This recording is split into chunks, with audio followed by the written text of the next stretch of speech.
I'm Shaun Tilburg, Principal Percussionist of the Phoenix Symphony, and I'd like to try to demystify the whole snare drum buzzed concert roll a little bit using my book, The Regimen. The specifics of metering and fulcrum and muscle distribution change drastically from teacher to teacher, region to region, so I'm not going to try to make any hard and fast rules here. Hopefully I give you some ideas that you can bounce off of a good teacher.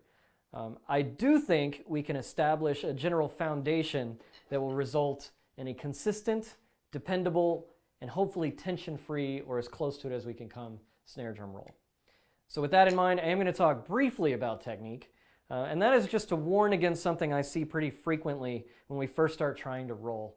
And I think we all kind of discover if we pinch down in this fulcrum here and push into the head, we can get a buzz stroke. And with some practice, we can get a pretty decent roll. But I think that there are two pretty big problems with this. One, tension, hopefully you realize, is kind of a bad word in music, as it is in sports and generally in life. So we really don't want to incorporate any tension into our playing if we can avoid it. Secondly, I've reconstructed my hand into this, what I call the claw.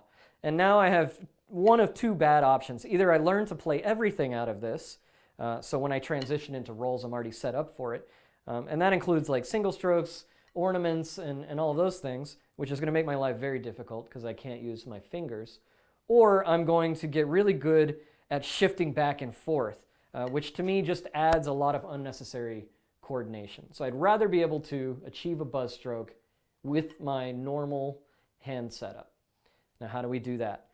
There are a couple of solutions to this, but mine specifically comes around the middle and fourth finger.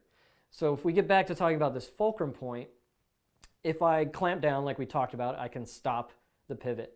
If I also, my other option is to just stop the back end of the stick, and then the front end can't pivot because we have a fulcrum point. So if this is restricted, this is restricted. So all I'm going to practice here is different levels of restricting the stick in the middle of my hand. And with that, I can go easily from single strokes, doubles, triples into buzz and not change my general hand setup.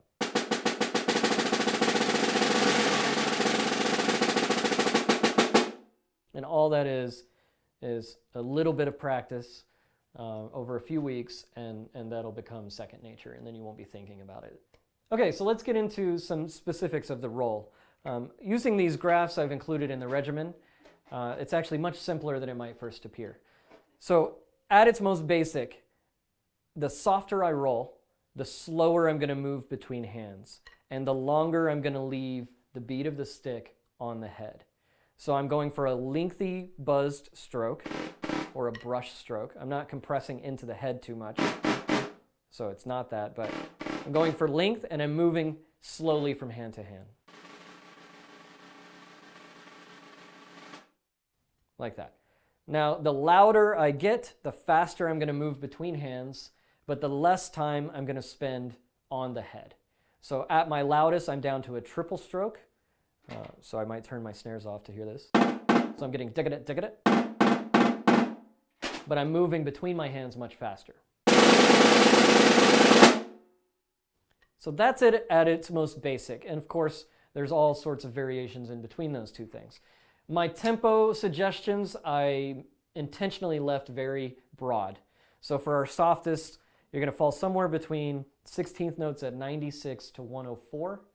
And for the loudest, anywhere between 126 upwards of 160, depending on the situation and your body type and all of those sorts of things. There are times when I want a roll at the end of a piece or something to just open up, be very slow and very loose.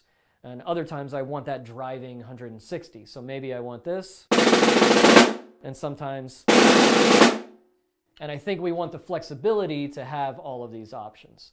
So I'm going to practice a very broad range for all of these dynamics.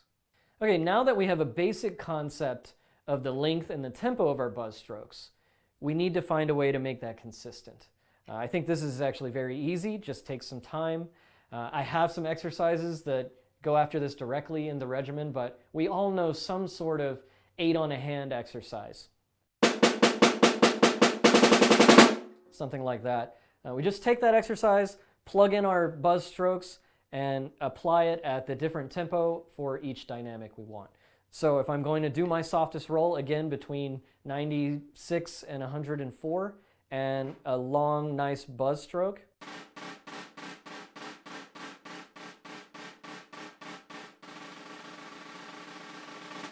So I'm just setting it up with my strong hand, whichever hand that is. I'm matching it with my weaker hand. Once I'm happy with the consistency of sound, I'm putting them together into 16th notes, and then you're rolling. All right, now for the loudest, again, same idea, only now I'm much faster and I'm doing triple strokes.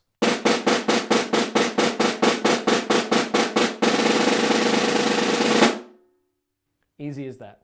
Spend some time at all the different dynamics, get really comfortable with those rolls.